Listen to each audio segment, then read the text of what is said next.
আমাকে কিছু বলতে হবে, আমিও তো থ্যাংক ইউ বলবো তোমাকে। প্রশ্ন, তোমার টিমেই তো দুটো ভাগ, একদল বলছে উৎসবে ফিরুন, একজন বলছেন উৎসবে ফিরবো না। এবার তো আমি আমি আমি সক্রিয় না রাজনীতির মধ্যে, আমি নিজেকে মাইনাসই দিই, কিন্তু যখন ঘাটাল মাস্টার প্ল্যান নিয়ে বা ঘাটালে মানুষের সমস্যা নিয়ে হয়, বিশ্বাস করুন আমি আমি হয়তো সব জায়গা মাইনাস, আমি সব জায়গায় পলিটিক্সে তুমি আমার অ্যাটেন্ডেন্স থেকে বলো, তুমি এইটা বলো, এটা আমি সবই আমি নিজেকে শূন্য দেবো। কিন্তু ঘাটাল মাস্টার প্ল্যান নিয়ে যতবারই 10 বছর আমি থাকাকালীন আমার চেষ্টার মধ্যে কোনো খুঁটি ছিল না। আমি পার্লামেন্টের প্রথম বক্তৃতা থেকে আরম্ভ করে আমরা এখানে জল সম্পদ মন্ত্রীর সঙ্গে দেখা করেছি, সমস্ত কিছু করেছি, এবং যেটা আমি বুঝলাম 10 বছরে কি এই স্বপ্নটা কোনোদিন সত্যি হবে না, কোনো দিনও সত্যি হবে না। কারণ আমাদের দেশে পরিকাঠামোটা রাজনীতিক এমন হয়ে গেছে কে সবটাই ভোট রিলেটেড বা সবটাই পাওয়ার রিলেটেড।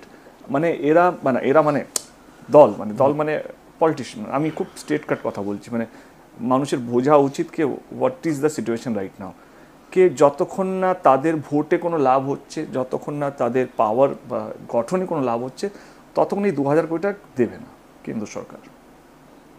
এবার যদি বলো কেন দেবে না, বলে আমি আমার যারা প্রশ্ন করে আমি বলছি শুধু আমি একাই তো ঘাটাল বা মেদিনীপুরে না, আরও অনেক নেতারা আছেন বা বড় বড় নেতারা আছেন, তারা ওই মেদিনীপুর ডিস্ট্রিক্টেই বাসে। আমি প্রশ্ন করছিলাম কি এটাকে শুধু ঘাটালের এমপির দায়িত্ব, এটা কেন অপোজিশন দলের নয়? মানে আমাদের সবাই তো মানুষ যারা আমাকে ভোট দিচ্ছে সেখানে তো সব রকমের দলেরই আছে। এবং আমি যখন বুঝলাম কি এটা সম্ভব নয়, তখনই আমি দিদিকে বললাম আমি আর দাঁড়াবো না, কারণ আমি মিথ্যে প্রতিশ্রুতি দিয়ে ভোট নিই। কারণ ঘাটালে মানুষ আর কিছু চায় না, সত্যি কথা বলতে গেলে তারা চায় একজন কেউ ভগবানের ফরিস্তা আসবে, সে সমস্ত কিছু একদিনে এরকম করে টাক করে মারবে, সলভ হয়ে যাবে।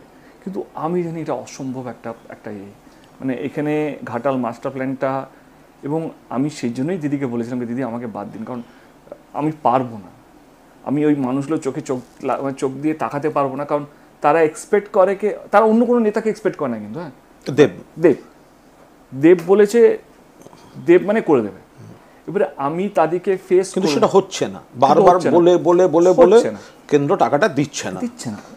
আমি কেন্দ্র আগে তো আরো কেন্দ্র ছিল, আজকে বিজেপি এসছে, তার আগে তো কংগ্রেস ছিল, এটা দীর্ঘদিন আমি মানে এখানে সিপিএম ছিল, আজকে টিএমসি এসছে, মানে 13 বছর টিএমসি, তার আগে তো আমি কোনো পলিটিক্যাল এদের মধ্যে যাচ্ছি না। আমাদের এটা পরিকাঠামো, আমাদের রাজনীতি পরিকাঠামো কে আজকে যেই প্রজেক্টটা 700 কোটি টাকা ছিল বা 500 কোটি টাকা ছিল, বা তখন 1950-এ 60-এ 300-200 কোটি টাকা, সেটা তো আজকে 2000 কোটি টাকা দিয়ে স্টার্ট হবে, এবং কোথায় গিয়ে শেষ হবে কেউ জানে না।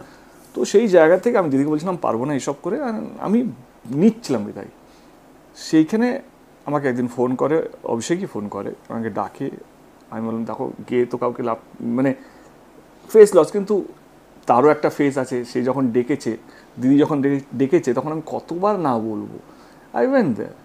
এবং অভিষেক খুব ভালো করে জানতো কি আমি কেন ছাড়ছি বা আমার রিজনটা কি।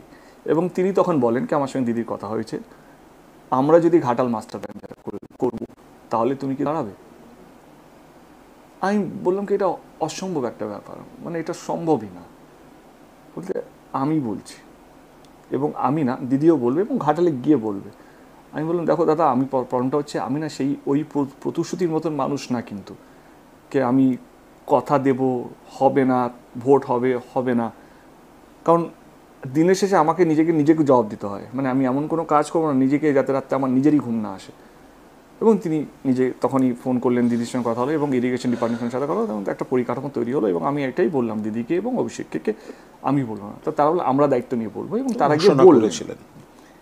এবং এই বছর সবচেয়ে বেশি বন্যা হয়েছে, এবং মানুষ বলছে দেব কেন ঘাটাল মাস্টার প্ল্যান করে দেয়নি। আমার ফিরে আসাটাই ঘাটাল মাস্টার প্ল্যানের জন্য। এবং 3 মাসে যদি ঘাটাল মাস্টার প্ল্যানটা যদি সম্ভব হতো, তাহলে 60-70 বছর ধরে এই ঘাটাল মাস্টার প্ল্যানের জন্য ওয়েট করতে হতো না। একটু সময় লাগবে, কাজটা যখন শুরু হয়েছে একটু সময় লাগবে। এবং আগের দিনও আমার দিদির সঙ্গে কথা হলো, তুমি তো নবান্নেও গেলে, আগের দিন গেলাম। আমার মনে হয় দিদি খুব তাড়াতাড়ি অ্যানাউন্স করবে এবং খুব তাড়াতাড়ি আমাদের এক্সিকিউশনের কাজটা শেষ হবে। কারণ দেখো অনেকগুলো জমি অধিগ্রহণ করতে হবে, বড় বড় জেসিবি মেশিনগুলো ঢোকার জন্য সবকটা রাস্তা বাজার হয়ে গেছে, এনক্রোচমেন্ট অ্যাপ্রোচ রোডটাই পুরো এনক্রোচমেন্ট হয়ে গেছে, বাজার হয়ে গেছে। তো তাদের সঙ্গে কোঅর্ডিনেশন শুরু হয়ে গেছে। আমার মনে হচ্ছে এখন একটা কমিটি ফর্ম করবে, ল্যান্ড কমিটি, তারা গিয়ে বাড়ি বাড়ি যেই ল্যান্ডগুলো অ্যাকোয়ার করতে হয় তাদের সঙ্গে কথা বলবে, এবং ল্যান্ডটা কেনার যে এইটা প্রসেসটা সেটা শুরু হবে। এবং আমার মনে হয় বাই ফেব্রুয়ারি আমার মনে হয় সিএম ম্যাডাম নিজেই অ্যানাউন্স করবেন। আমি এটুকু বলতে চাই যে আমি আজ অবধি, তুমি জানো সেটা, দলের একটা কেউ মানুষ না যাকে আমি কোনো কাজের জন্য ফোন করেছি। লোকে তো রাজনীতিতে বিভিন্ন রকম সুযোগ সুবিধার জন্যই তো আসে।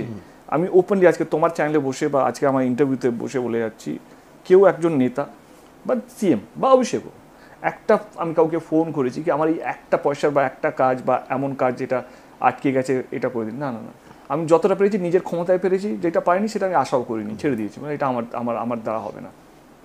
তাহলে একটা জিনিস আমরা দেখতে পাচ্ছি যে ঘাটাল মাস্টার প্ল্যান নিয়ে দেব যে উদ্যোগটা নিয়েছেন, মাননীয় মুখ্যমন্ত্রী যেটা রেসপন্ড করছেন, অভিষেক তার মধ্যে ইতিবাচক সাড়া দিয়েছেন, কিন্তু দেব একটা আশাবাদী হওয়ার মতো কথা শোনালো যে কাজটা কিন্তু এগোচ্ছে এবং পরবর্তী ধাপটা কাজ এগোচ্ছে দেখতে পাবো। কিন্তু এখানে আবার ঘাটালবাসীদের একটা বিরাট সহযোগিতা দরকার। যে কথাটা বলছিল, বড় যন্ত্র ঢোকাতে রাস্তা চওড়া করতে হবে, বেশ কিছু জায়গায় জমির একটা বিষয় থাকতে পারে।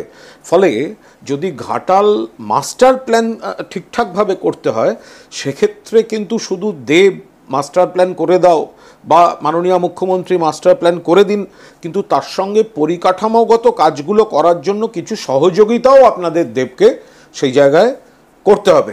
একটা অন্য প্রসঙ্গে এবার ঢুকি, যে বিষয়টা নিয়ে ওর সঙ্গে আমার মাঝে মধ্যে লাগে। দেখো বাবু, তুমি তৃণমূলের এমপি, তুমি মাঝে মধ্যে মিঠুন চক্রবর্তীকে নিয়ে তুমি সিনেমা করো। এবার মিঠুন চক্রবর্তী নিশ্চিত ভাবে বড় অভিনেতা, এ নিয়ে কোথাও কোনো প্রশ্ন নেই, এবং আমার সঙ্গে তার একটা দাদা ভাইয়ের সম্পর্ক ছিল, এই রাজনৈতিক কারণেই সেটা মোটামুটি চুরমার হয়েছে। আমার প্রশ্ন, যেটা নিয়ে আমি ওকে মাঝে মাঝে খোঁচা মারি, যে মিঠুন চক্রবর্তী মমতাদি এমপি করলেন, ছেড়ে গিয়ে অন্য দলে গিয়ে মমতাদির এবং আমাদের সরকারের বা দলের বিরোধিতা করছে, মিঠুনদার সঙ্গে আমরা ঝগড়া করে মরছি, আর ও গালে চুমু খাচ্ছে। বলো, চলো হোক। রাজনীতির কোনো নির্দিষ্ট ডেফিনেশন আছে? তুমি আমার চেয়ে বেশি রাজনীতি বোঝো। না, রাজনীতির দেখো সংজ্ঞা কিছু নেই, কিন্তু তার একটা বৃত্ত আছে। বৃত্ত। তুমি কি ভারতবর্ষে প্রত্যেকটা রাজনীতিবিদ কেমন ভাবে, কেমন তাদের চিন্তা ভাবনা, সেটা কি তোমার কন্ট্রোলে আছে? না, নেই। প্রত্যেকটা মানুষ নিজের মতো করে ভাবে, থাকলে কি এই দল থেকে ওই দলে যেত না? কারেক্ট না। এবারে রাজনীতি মানে কি জিজ্ঞেস করছি, প্রশ্ন। রাজনীতি মানে সমাজ সেবাটা, সেটা একটা অন্য কাঠামোর মধ্যে নিয়ে আসা, যেটার সঙ্গে খানিকটা সংসদীয় গণতন্ত্রের হিসাবে বলতে গেলে এমন কিছু সরকারি ক্ষমতা থাকে যেটা দিয়ে তুমি মানুষের উপকার করতে পারবে। আবার রাজনীতি যদি তুমি শুধু বলো, সেটা তো সব পেশাতেই রয়েছে। না না, আমি তোমার পেশা, আমি রাজনীতি মানে যারা ভোট রিপ্রেজেন্টেটিভ, পাবলিক রিপ্রেজেন্টেটিভ, ভোটের রাজনীতির কথা বলছি, পাবলিক রিপ্রেজেন্টেটিভ, যে রাজনীতিটা মানুষের উপকার করা যায়। কারেক্ট, এটা আমি জানি, এটাই বুঝি, আর এর বাইরে আমি কিছু বুঝি না।